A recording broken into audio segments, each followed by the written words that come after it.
हमारे यहां के जितने भगवान हैं, जितने अवतार हैं, आप देखो सभी के हाथ में शस्त्र हैं। श्री राम जी के हाथ में धनुष बाण, हनुमान जी के हाथ में गदा, शिव जी के हाथ में त्रिशूल, माता भवानी के हाथ में तलवार है। सब शस्त्र क्यों रखते हैं? हमारे यहां दो की परंपरा है, शास्त्र और शस्त्र। हम लोग पहले शास्त्र से सबको समझाते हैं। शाह में दो डंडे लगते हैं, वो सा रहता है ऐसा, और दो डंडे, आधा रा वाला सा, फिर त्रा, शास्त्र। तो हम शास्त्र से समझाते हैं, हनुमान जी की तरह विनती करो जोरी कर रावण। लेकिन जब कोई शास्त्र से नहीं समझता, हमारी खिल्ली उड़ाता है, तो फिर शास्त्र में से एक डंडा बाहर निकल आता है, और डंडा बाहर निकलते ही शास्त्री शस्त्र हो जाता है। तो हम शास्त्र शस्त्र दोनों से समझाते हैं। लेकिन पता नहीं हम लोगों को क्या हुआ, शास्त्र रह गए, शस्त्र तो गायब ही हो गए। शास्त्र आस्था की स्थापना करता है समाज में, और शस्त्र के द्वारा व्यवस्था होती है। और यही कारण देखो, रामचरितमानस बड़ा अद्भुत ग्रंथ है, बहुत अनुपम ग्रंथ है। श्री हनुमान जी भेजे गए लंका में, और हनुमान जी ऐसे संत हैं कि जो कहा सो सहा। रावण अपशब्द बोलता है और हनुमान जी विनती करो जोरी कर राम। संत का यही स्वभाव है कि वो सब सहता है। खोद खाद धरती सहे, काटकूट बन राय, कुटिल वचन साधु सहे, सबसे सहा न जाए। तो हनुमान जी साधु हैं, और जब साधु से रावण नहीं माना, शास्त्र से नहीं माना, तो शस्त्र रूप में, सिपाही रूप में अंगद जी को भेजा। अब देखो, सिपाही की शैली अलग है। हनुमान जी 10 सवाल रावण पूछे, तब एक का जवाब दे बड़ी मुश्किल से, हाथ जोड़ के। और अंगद जी, हनुमान जी को लोगों ने लात मारी, मारे चरण करें वो हांसी, पर हनुमान जी कुछ नहीं बोले। संत हैं, सब सह लेते हैं। पर अंगद जी को रावण के बेटे ने लात उठाई, मार नहीं पाई। तई अंगद का लात उठाई, और अंगद जी ने गही पद पटके भूमि भमाई। लात उठाई, वही पकड़ के फिरा के जो जमीन में पटका, नीचे गिरते ही ऊपर गया। और जो राक्षस समझ रहे थे कि वही बंदर आया, जो देखा वो बंदर नहीं है, वो नहीं है। रास्ता बिना पूछे अंगद जी को रास्ता, इधर से इधर से इधर से जाइए, इधर से। अंगद जी ने सोचा हम रास्ता पूछ ही नहीं रहे, बता काहे को रहे। लोग बोले हम तो इसलिए बता रहे हैं कि हम तो जो पहले आए थे उन्हीं से समझ गए, पर रावण ही नहीं समझा, सो उधर ही जाओ।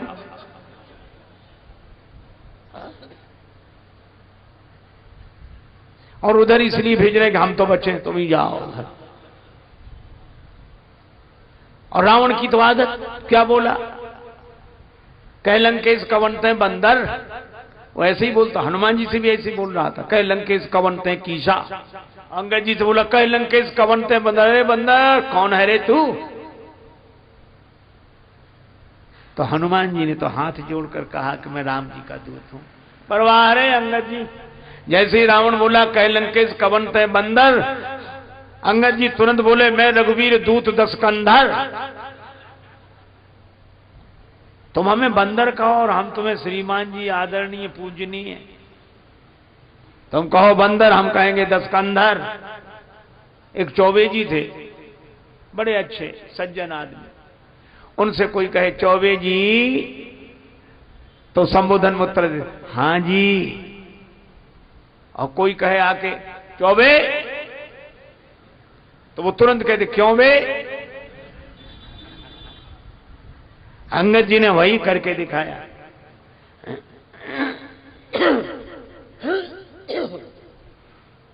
जिस रावण की सभी स्तुति करते हैं, मैं प्रसंग नहीं कह रहा हूं, केवल एक बात कह रहा हूं। हनुमान जी ने भी कहा था राम चरण पंकज उर्धरो, हनुमान जी की शैली अलग है। और अंगद जी ने कहा कि मेरा चरण कोई हिला दे, कोई जब नहीं हिला पाया बोले रावण अब तुम ही बचे हो। रावण आया, जैसे ही चरण उठाने की झुका, अंगद जी ने तुरंत पांव हटा लिया, बोले भाई ऐसे ही झुको लेकिन चरण राम जी का पकड़ो। हम अपना चरण नहीं पकड़ाना चाहते, झुकना सिखाना जानते हैं, राम जी के चरण पकड़ो। यह है हमारा भारतवर्ष। लक्ष्मण जी ने यही कहा कि कोई कुछ करता रहे, कोई कुछ बकता रहे, आप चुपचाप बैठे रहो। तो लक्ष्मण जी हैं युद्ध के पक्ष में ताकि इन आतताइयों को सजा मिले, और राम जी कहते युद्ध का परिणाम बुरा मत करो। अच्छा, हमारे सामने भी यही समस्या है, युद्ध करें न करें। एक मत राम जी का है, एक मत लक्ष्मण जी का है। लेकिन राम जी ने कहा चिंता मत करो, युद्ध की जरूरत नहीं है, शांति हो जाएगी। कहा कैसे होगी शांति? इसीलिए आप वर्णन पढ़ते हैं, परशुराम जी तब मिले जब राम जी की बारात लौटकर अयोध्या जा रही थी।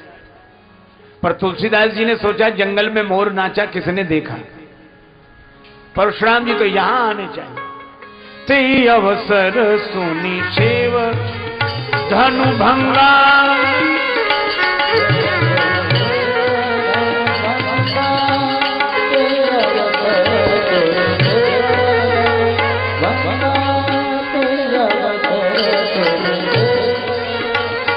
भंगा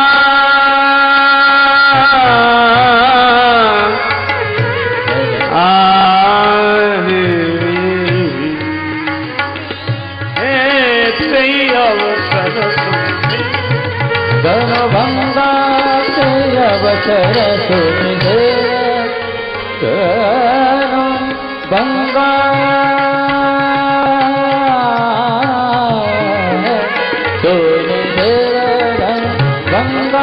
सुनि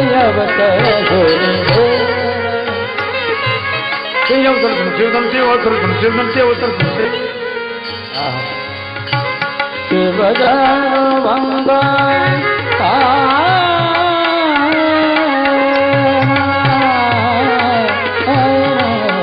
ते अवसर सुनि शिवधनु भंगा शिवधनु भंगा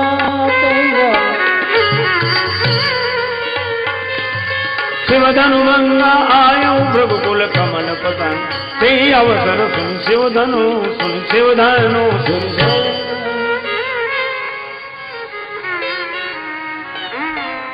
उसी समय परशुराम जी फरसा लिए वीर वेश में सामने आकर खड़े हो गए। अब आप कल्पना करो, ये पिंडाल है, चारों तरफ चार दीवारी हो, दरवाजा एक, उसी में परशुराम जी खड़े हो। तो जो राजा लोग आवाज लगा रहे थे, ले छुड़ाए सीए कह को, यही तो कह रहे थे, और सीता जी को छुड़ा लो। अब जो हाथ ऊपर उठाए थे बोल रहा था, और जो उसने परशुराम जी को देखा, हाथ ऊपर का ऊपर, मुंह बंद न हो। बगल वाले ने कहा क्या हुआ, हिम्मत से बोलो, हम तो साथ में, बोलो बोलो। अब वो बोले क्या, उधर ही देखे। अब बगल वाले ने देखा, जो देखा परशुराम, भगवान परशुराम। क्रोध में लगते, प्रणाम करने कौन जाए, जो जाए वही मरेगा, नहीं जाओगे तो और जल्दी मरोगे। तो जो जहां थे वहीं से सिर रख रख के पितु समेत ले ले निज नामू, लगे करन सब दंड प्रणाम। और परशुराम जी जिसकी ओर गौर से देखें कि इसे पहले भी कहीं देखा है, वो समझता था कि बस हमारी उम्र के दिन पूरे हो गए। यही सुभाए चित वही हित जानी,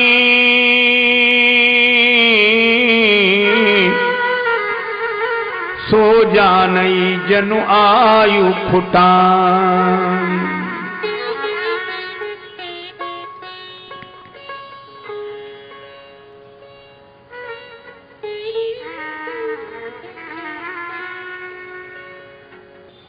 जनक जी ने आकर प्रणाम किया, सीता जी से प्रणाम कराया, विश्वामित्र जी आए, राम जी लक्ष्मण जी को बाद में बुलाया, पहले नहीं। विश्वामित्र जी को गले से लगा लिया परशुराम जी ने, और परशुराम जी के दोनों हाथ विश्वामित्र अपने बगल में दबा लिए। और उसी समय बोले राम चलो प्रणाम करो, लक्ष्मण प्रणाम करो। मतलब ये था कि जब तक हम इनके फरसे वाला हाथ दबाए तब तक कर लो प्रणाम, नहीं ऐसे प्रणाम करने कोई कह देगा यही फरसा उठ जाए तो संभाले कौन। राम जी लक्ष्मण जी ने प्रणाम किया, आशीर्वाद दिया। अरे भाई बड़े सुंदर है, कौन है, इतनी जल्दी परिचय दिया, राम लखन दशरथ के ढोटा। आशीर्वाद ठीक ठीक। अब जनक जी से पूछा ये भीड़ कैसी इकट्ठी है। जनक जी ने कहा बेटी का विवाह धनुर्भंग की प्रतिज्ञा की थी, धनुर्भंग की प्रतिज्ञा की थी।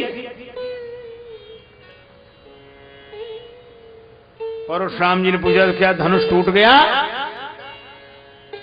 पलटकर देखा धनुष के दो टुकड़े। बड़े क्रोध में बोले कौजल जनक धनुष के ही तोड़ा।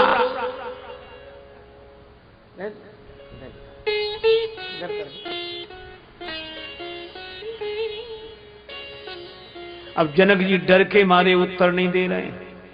अच्छा देखो, एक अति दूसरी अति को जन्म देती है, क्रोध में आती है, अतिरिक्त बोले वचन कठोरा, तो जनक जी के डर में भी अति डर उत्तर देत नृपना ही, अति डर।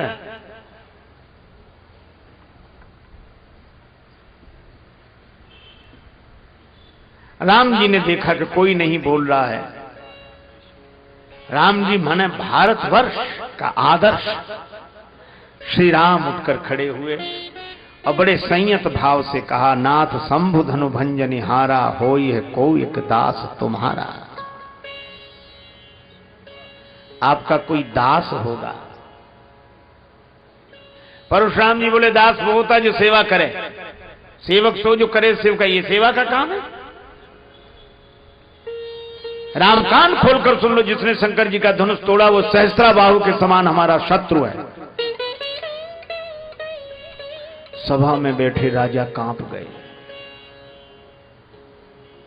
जब परशुराम जी ने भरोसा दिखाया सहस्त्राबाहु के समान हमारा शत्रु है, तो राजा लोग कहते हे भगवान अच्छा रहा कि हमसे धनुष नहीं टूटा, न अगर धनुष हमसे टूट जाता तो इनसे कौन सुलझता। भगवान जो करते अच्छा करते, तकदीर आजमाने तो हम भी गए थे।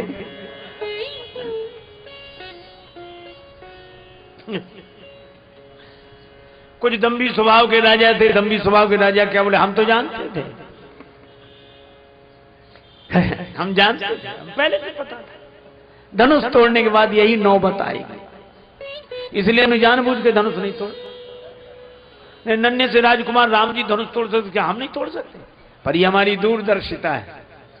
कुछ लोग ऐसे भी दूरदर्शी होते हैं। एक आदमी रेल की पटरी पे सो रहा था, कुछ लोग समझाने गए यहाँ काहे को पड़े, बोले मरने के लिए। अरे क्या जिंदगी बड़ी कीमती है, मरो मत। बोले पक्का निश्चय।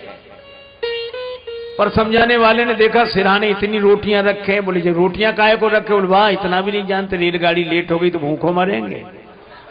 कुछ लोग ऐसे भी दूरदर्शी हो।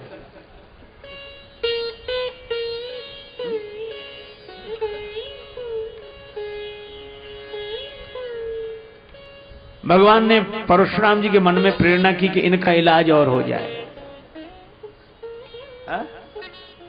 तब तक परशुराम जी बोले सो बिलगाई बिहाई समाजा, न तुम्हारे जई है सब राजा।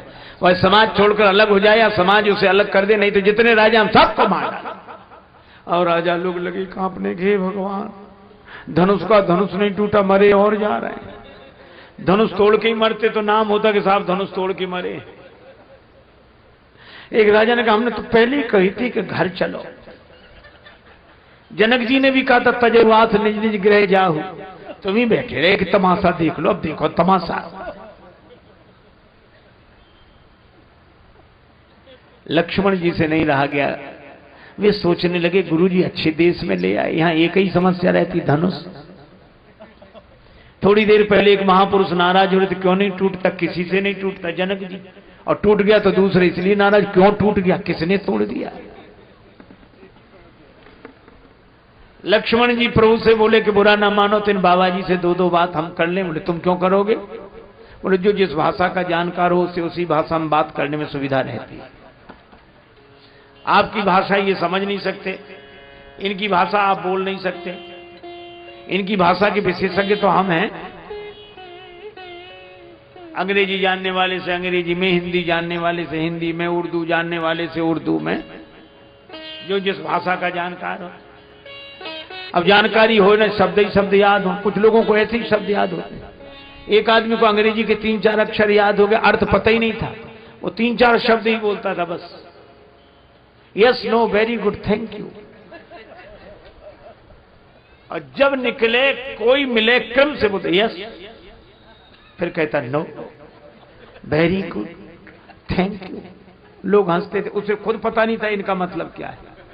एक बार रेल में जा रहा था, किसी की अटैची चोरी हो गई, तो किसी ने कहा कि भाई साहब आपने हमारी अटैची देखी है? उसे अंग्रेजी बोलने का मौका मिला। अटैची देखी है? बोले यस।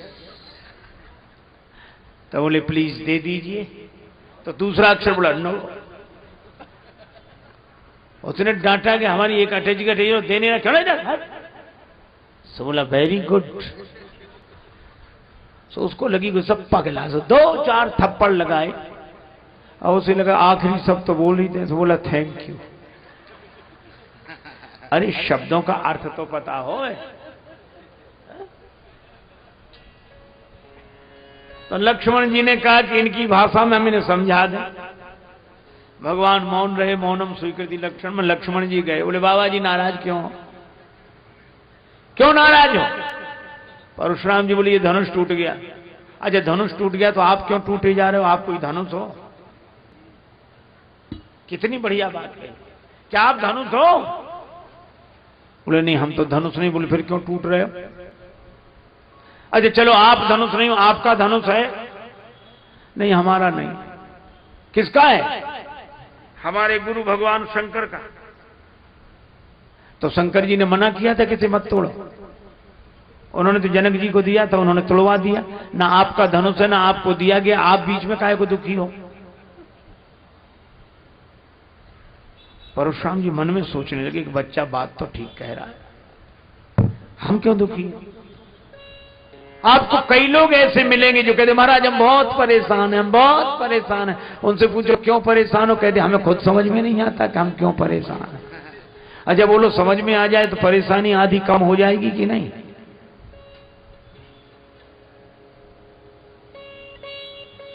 लेकिन आपको पीड़ा है, पीड़ा का अनुभव आप करते हैं, पर रोग का निर्णय डॉक्टर करता है। लक्ष्मण जी ने कहा परशुराम जी महाराज आप पीड़ा का अनुभव कर रहे हैं, लेकिन रोग कौन सा है वो मैं बता रहा हूं। और लक्ष्मण जी ने रोग बताया। बड़ा अच्छा वर्णन है श्री राम कथा में। यही धनु पर ममता,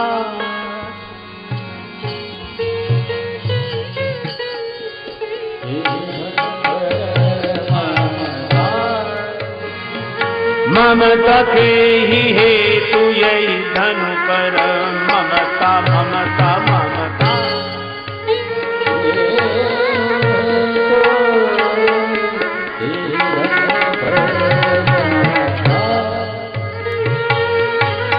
सुन रिसाई कह भृगुकुल के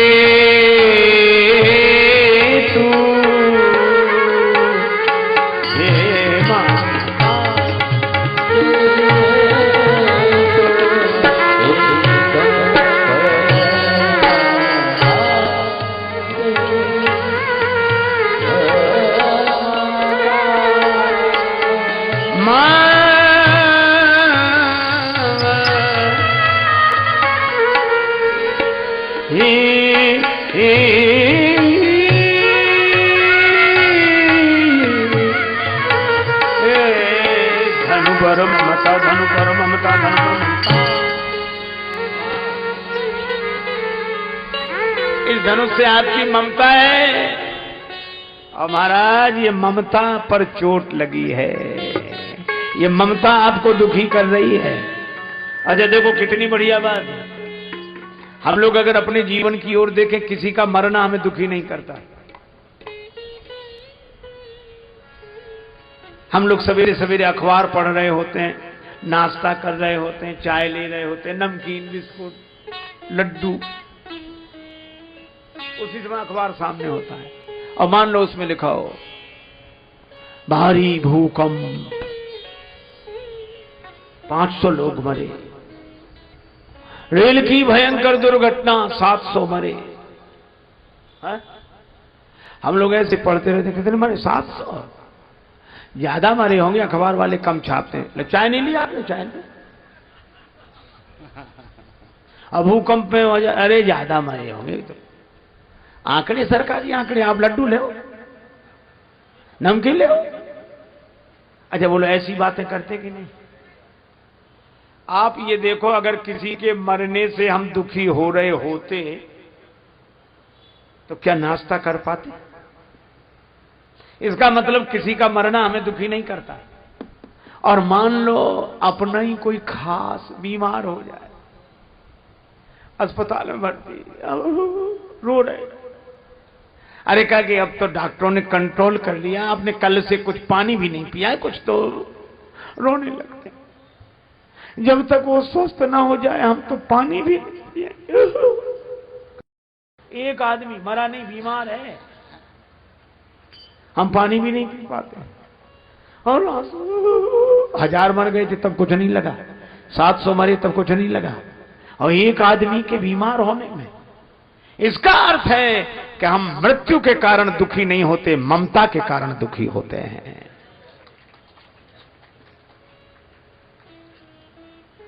हजारों मर गए हों, कोई अंतर नहीं पड़ता। एक अपने साथ खास रहने वाला, संगत करने वाला,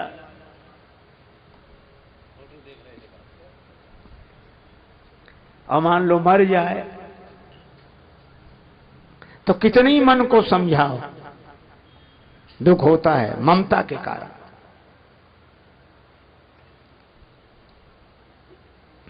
लक्ष्मण जी ने कहा तुम्हारी इस धनुष से ममता है, ममता न होती तो ये दुख नहीं होता।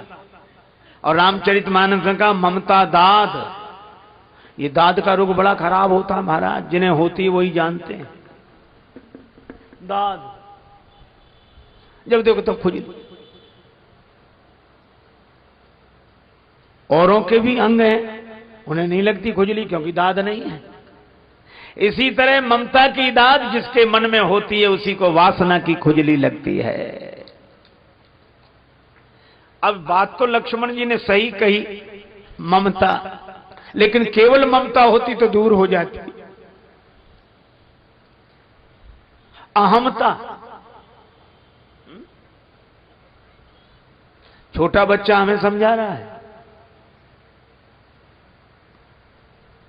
एक वृद्ध से व्यक्ति ने कहा, बच्चे ने, कि भगवान का भजन करो। तो वृद्ध क्या बोला, कलयुग आ गया है, कौन कलि के गुण गावे रे, छोकरा ज्ञान सिखावे रे। बेटे ने कहा कानों से भगवान की कथा सुनो, इन कानन से सुनो अब कृष्ण कथा दिन रात। वृद्ध क्या बोला, जो सुनतो तो गांव में छिपके, सबकी सुनतो बात, बने बहरा पछतावे रे। कथा सुनो, बोले अगर सुनाई पड़ता तो गांव भर की बातें ना सुनते।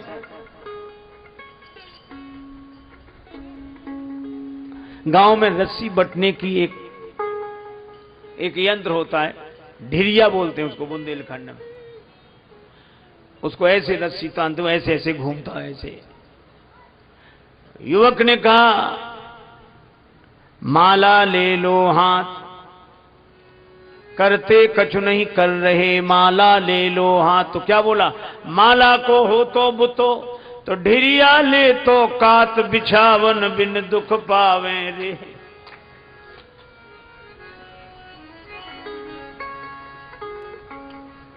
इन नैनन सूझे नहीं, करो राम का ध्यान।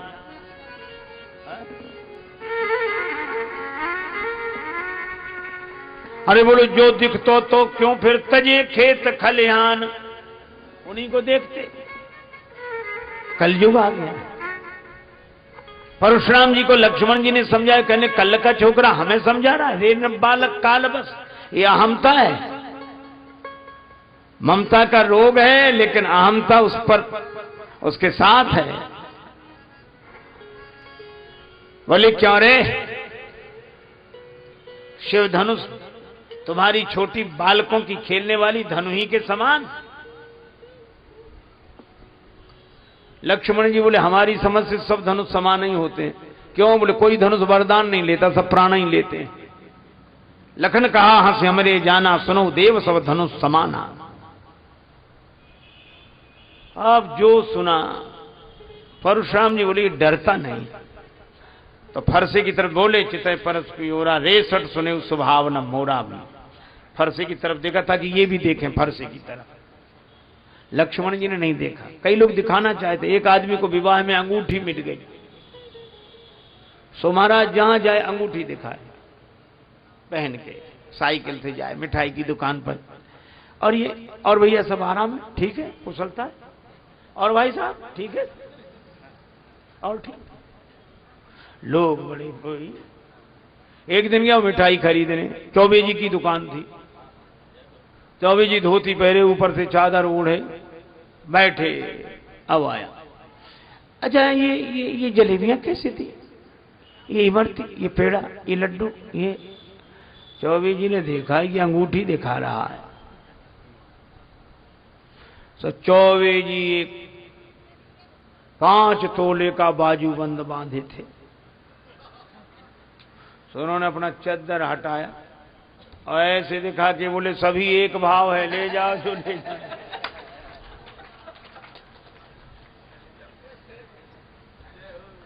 परशुराम जी फरसे की तरफ दिखाना चाहते हैं लक्ष्मण जी को, लक्ष्मण जी ने देखा ही नहीं। तो बोले परस विलोक महीप कुमारा, मेरा फरसा देख। लक्ष्मण जी बोले जब से आए हो तब से फरसा ही तो दिखा रहे हो, और ये गनीमत है कि हमने फरसा नहीं देखा। फरसा देखते तो युद्ध हो ही जाता। मैं फरसा नहीं देख रहा हूं।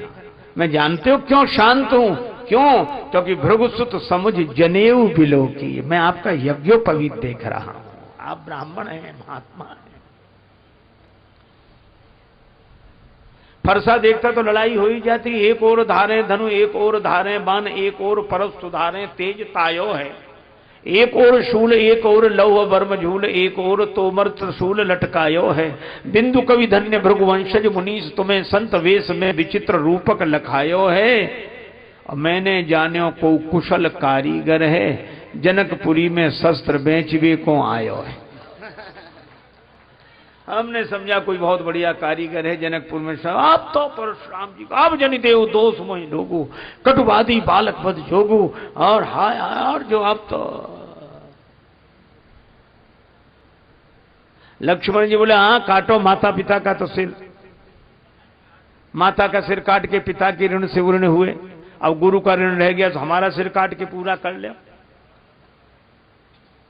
लेकिन तब रघुवंशी वीर नहीं मिले होंगे तुम्हें। अब तो परशुराम जी और राम जी ने तुरंत लक्ष्मण जी को देखा। सुनी लक्ष्मण बेहसे बहुल नयन तरे रे राम। राम लेकिन धन्य है लक्ष्मण जी जैसा कोई नहीं। देखो आप बल्ब का बटन दबाओ, बल्ब जल जाता है, ऑफ करो बुझ जाता है। लेकिन पंखा, आप बटन ऑफ भी कर दो तो भी पंखा 10-20 चक्कर लगाए बिना रुक ही नहीं सकते।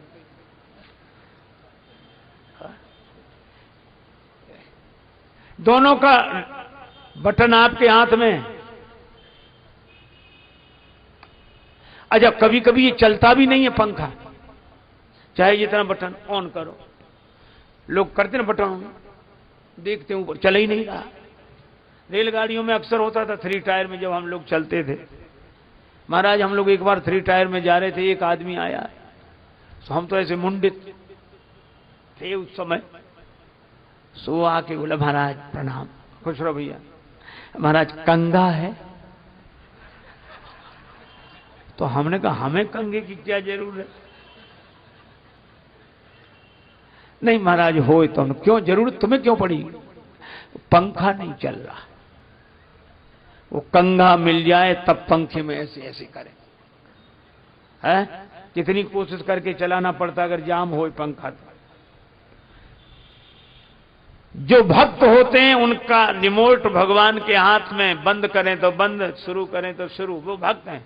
और अभिमानी वो बंद करने पर भी अहंकार के कारण चक्कर में पड़े बिना माने नहीं। बल्ब बंद होता है, पंखे को बंद होना पड़ता है। एक जगह हम लोग कीर्तन कर रहे थे, सीताराम सीताराम सीताराम कहिए, जाही विधि राखे राम ताही विधि रहिए, यही कह रहे हैं। एक आदमी बड़े जाही विधि राम, अरे उनका अच्छी तरह कीर्तन करो, जाही रहिए। सो बोला रहिए क्या, रहना ही पड़ेगा और कर भी क्या सकते हैं। जब रहना ही पड़ेगा तो मजे से रह लो। लक्ष्मण जी को राम जी ने नेत्र दिखाए, लक्ष्मण जी तुरंत बैठ गए। मान लो दो में झगड़ा हो रहा, आप एक को रोको, रहने दो। अरे तुम रहने दो। अरे नहीं साहब कैसे रहने दें, आप हाथ जोड़ रहे हैं, लेकिन गलती। मैंने एक घटना आंखों देखी, आंखों। एक जगह संगीत का कार्यक्रम था, उसके पहले हमारे द्वारा कथा हुई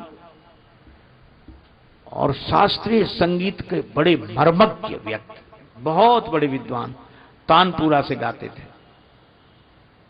हमें शुरू से ही उत्सुकता रही तो हम लोग ऐसे बैठ गए। उन्होंने गाना शुरू किया, वाह वाह हुई रात को 12 बज रहा है, क्या बात क्या बात, इतना बढ़िया गाया। और गाने के बाद बोले चाय, बोले अच्छा भी आता चाय बन। पता नहीं किस मिजाज में थे, बोले अभी तक आई नहीं चाय। हाँ आ रही सर। फिर क्या बोले, जिसके यहां ठहरे थे उसी से, तुम्हारे यहां जब से आए हैं कोई व्यवस्था ही नहीं। और उसको भला बुरा वो ऐसी बातें करने लगी जैसे कभी जानते ही ना हो, सबके बीच में, गांव भर शहर भर सुन रहा है। तो उनको भी खराब लगा जिनके। तो उन्होंने कहा कि नहीं आप ये गलत कह रहे हैं, चाय में देर अभी आ रही है आप। बोले नहीं नहीं नहीं। तो उन्होंने कहा कि नहीं ये बात गलत है। तो उनके गुरु बैठे थे वहीं। तो गुरु ने धीरे से कहा कि तुम चुप रहो। उनसे कहा कि तुम चुप रहो। तो तुरंत बोले तुम चुप रहो। तो उन्होंने कहा नहीं सर ये गलत बोल रहे हैं। मैंने खुद सुना, गुरुजी ने केवल एक बात कही, नहीं और सर एक साथ, नहीं और सर एक साथ, या तो सर मत कहो या नहीं मत कहो।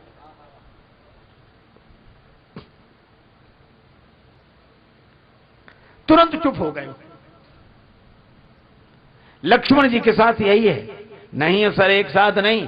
और क्रोध में भिड़ रहे हैं, कोई मना कराए कैसे। और कई बार अगर पकड़ो भी तो आदमी ज्यादा ताकत लगाता, छोड़ दो तो उतनी नहीं लगाएगा। और आज इसे छोड़ूंगा नहीं, और अब तुम छोड़ दो, और तुम छोड़ दो नहीं तो तुम्हें नहीं छोड़ूंगा। लक्ष्मण जी नयन तरेरे राम, तुरंत जैसे कोई क्रोध ही ना हो। गुरु समीप गवने सकुच परिहर बानी बाम, यह है मर्यादा। राम जी ने हाथ जोड़े, महाराज आप क्रोध शांत करें। परशुराम जी बोले कैसे क्रोध शांत होगा, राम तोर भ्राता बड़ पापी, अगर ये फरसा नहीं चला तो। बोले अगर फरसा चलने से ही क्रोध शांत होता हो तो मेरा सिर झुका है, चलाइए फरसा। कर कुठार आगे यह शीशा। अब परशुराम जी ने फरसा उठाया तो फरसा चले ही नहीं। कैसे चले फरसा, हाथ चले तब तो फरसा चले। अच्छा हम लोग कितने खुश होते हैं, कई बार कहते उनकी चिंता मत करो वो तो हमारे हाथ में। अक्सर लोग कहते भैया उनको देख लेना, वो अरे हमारे हाथ में, वो हमारे हाथ में। हम लोग बहुत खुश होते हमारे हाथ में, लेकिन हमारे हाथ में ठीक है, आपके हाथ में भगवान करे सब कुछ रहे, लेकिन ये बताओ आपका हाथ आपके हाथ में है? एक आदमी से किसी ने कहा कि दान दो, बड़ा सत्संग हो रहा है, बड़ा कार्यक्रम हो रहा है, महाराज का आश्रम बन रहा है और वृंदावन दो। सो बोले अब सब दे रहे हैं, हमारा देना कोई जरूरी है?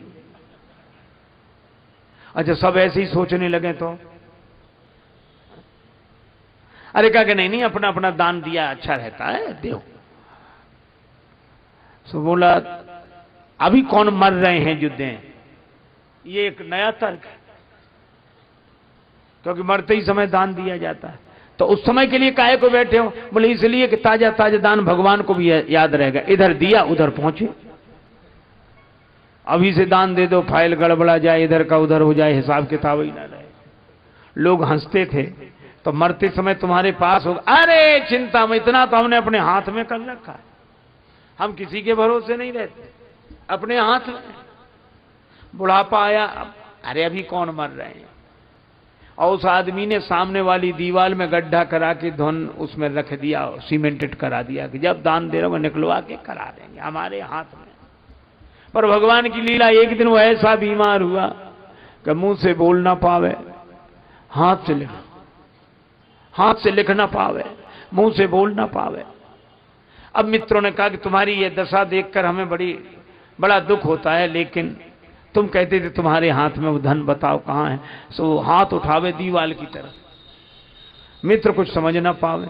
उसके बेटों को पता था, बेटे बड़े घाघ थे, उन्होंने सोचा बाप तो जा ही रहा है, धन और जाएगा।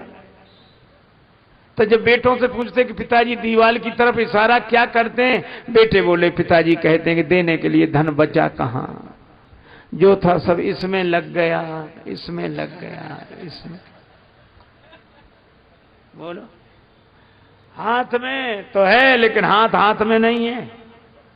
घड़ी सबके हाथ में, पर घड़ी किसी के हाथ में नहीं है। घड़ी सबके हाथ में है, पर घड़ी किसी के हाथ में नहीं। एक महात्मा कहते थे, घड़ी घड़ी चली है घड़ी कहती यही विनीत, मूर्ख तेरे जन्म की एक घड़ी गई बीत। घड़ी किसी के हाथ में नहीं है। अच्छा वो लोग किस घड़ी क्या हो जाए, है हाथ में। हम समझते कि घड़ी हमारे हाथ में है, और अगर ध्यान से देखो तो हमने घड़ी को नहीं बांध रखा है, घड़ी ने हमारा हाथ बांध रखा है। अब बोलो फरसा तो तब चले जब हाथ में फरसा, मेरे हाथ में फरसा तो हाथ तो चले। अच्छा देखो हमारी दो तरह की स्थितियां हैं, एक वो है जो हमारे हाथ में, एक वो है जो हमारे हाथ में है, और एक वे हैं जिनके हाथ में हमारा हाथ है। और हमारे हाथ में जो है उधर जब हम देखते हैं तो मन अभिमान से भर जाता है, और हमारा हाथ जिसके हाथ में है उसका ध्यान करते हैं तो मन भगवान से भर जाता है। परशुराम जी का हाथ न चले,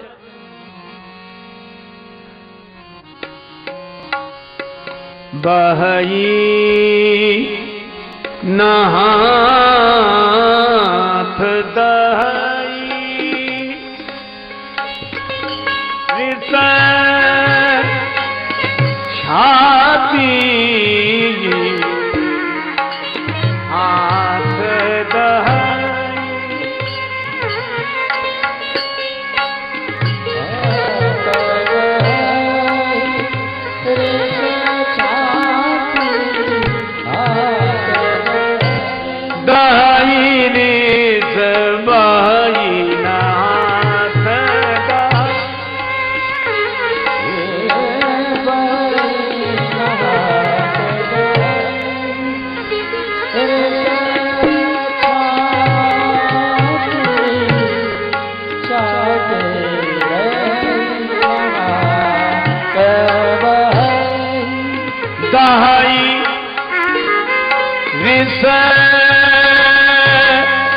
छाती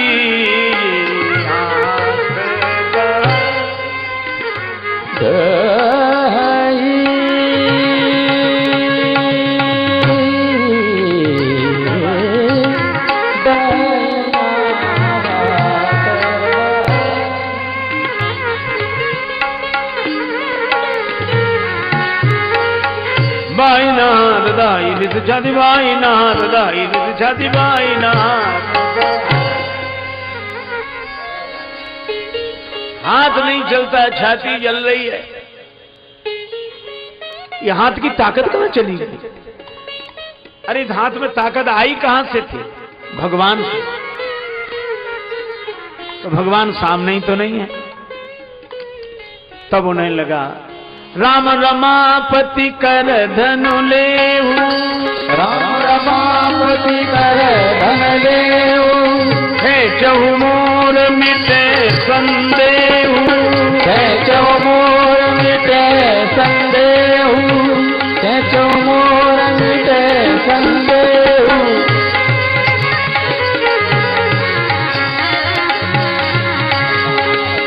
खेचौ मोर मिटे संदेह, खेचौ मोर मिटे संदेह, खेचौ मोर मिटे संदेह, खेचौ मोर मिटे संदेह।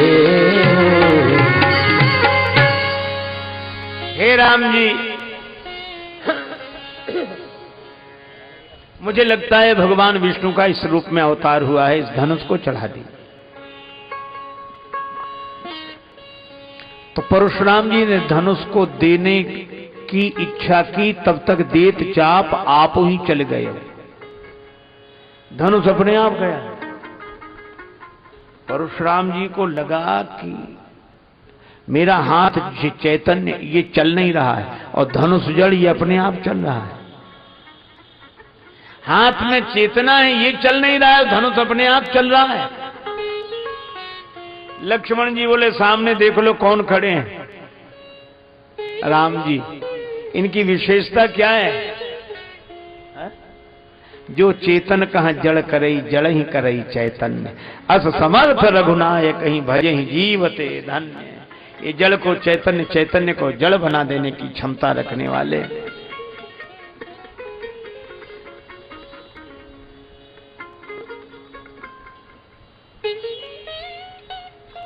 परशुराम जी चौंके, पर उन्होंने धनुष से कहा कि राम जी हाथ नहीं बढ़ा रहे, तुम क्यों जा रहे? धनुष बोला हमें राम जी की जरूरत है इसलिए जा रहे हैं, राम जी को हमारी जरूरत नहीं है। अरे वो तो ठीक है लेकिन थोड़ी अकड़ तो दिखाओ, राम जी हाथ नहीं बढ़ा रहे तो अपने आप जा रहे हो। धनुष बोला ना बाबा, एक धनुष ने अकड़ दिखाई तो दो टुकड़े हुए पड़े, हम भी अकड़ दिखाएं, टुकड़े कराएं। लक्ष्मण जी राम जी से कहने लगे, जब परशुराम जी ने कहा इस धनुष को चढ़ाओ, लक्ष्मण जी बोले मेरी मानिए तो कछु बिनती सुनाऊं, नाथ आप मुनिराज के समीप हो सिधारे ना। क्यों? एक धनुष के पास गए थे, उसका ही तो मुकदमा चल रहा है, अब तक फैसला नहीं हुआ है, और दूसरे धनुष के पास और जा रहे हैं। इसमें क्या गड़बड़ी होगी? इसमें तो परशुराम जी कह रहे हैं। बोले उसमें भी क्या गड़बड़ी थी? जनक जी खुद कह रहे थे। तो गड़बड़ी क्या हुई? बोले चाप गुरु को चढ़ो तो चेला जी पधारे, और चाप चेला को चढ़े तो कहूं गुरु जी पधारे ना। अभी तो परशुराम जी आगे मेरे गुरु का धनुष किसने तोड़ा, थोड़ी देर में शंकर जी मेरे चेले का धनुष किसने तोड़ा। ये तोड़ने ही तोड़ने की बात करोगे कि जोड़े? राम जी मुस्कुराए। तब तक धनुष राम जी के पास आया, राम जी ने धनुष तान कर चढ़ा दिया। अब इसका लक्ष्य बताओ।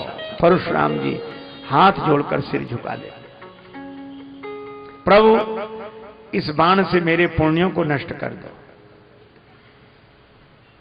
लक्ष्मण जी ने कहा पुण्य नष्ट करा रहे हो, पाप नष्ट कराओ। परशुराम जी ने कहा कि पाप तो उसी समय नष्ट हो गए जब इनका दर्शन हुआ, भगवान का दर्शन हुआ, पाप नष्ट, पुण्य बचे। अच्छा जब पाप पुण्य दोनों नहीं बचेंगे तो जीवन चलेगा कैसे? गति राम ही सो मति राम ही सो, रति राम सो राम ही को बलु है।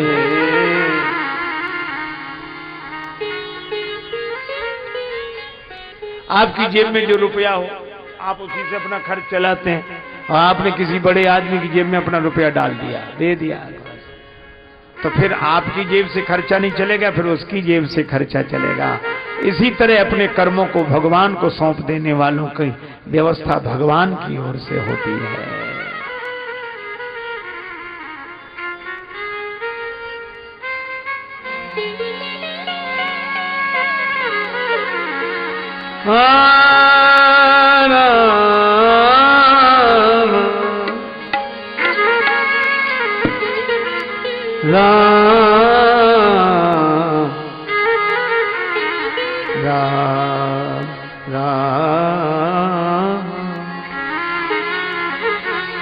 राम राम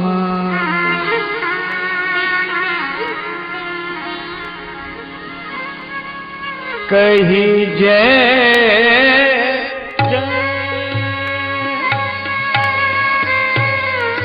रघुकुल के तू कही जय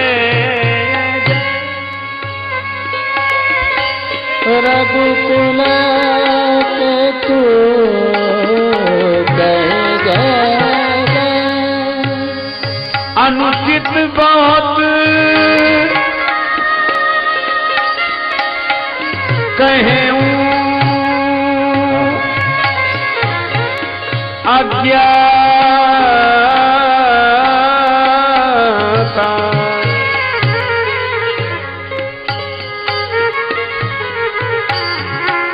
क्षमहु क्षमा क्षमहु क्षमा क्षमहु क्षमा।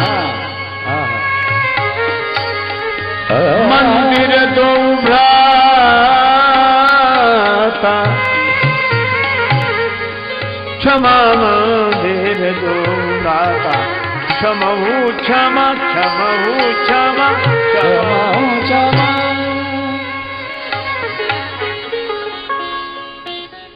दोनों भाइयों से क्षमा मांग रहे हैं।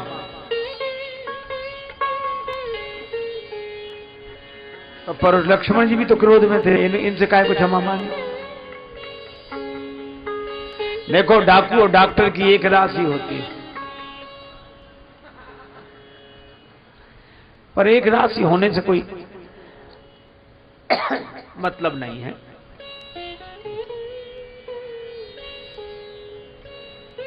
डाकू के नाम के साथ कुख्यात, डॉक्टर के नाम के साथ विख्यात। डॉक्टर को इनाम दिया जाता है, डाकू पर इनाम बोला जाता है। दोनों के हाथ में छुरी और दोनों चलाते हैं, लेकिन अंतर यही है कि डाकू जीवन नष्ट करने के लिए छुरी चलाता है और डॉक्टर जीवन बचाने के लिए छुरी चलाता है। लक्ष्मण जी ने जो क्रोध किया वो परशुराम जी के उपचार के लिए। अच्छा देखो, एक बात और बताएं आपको।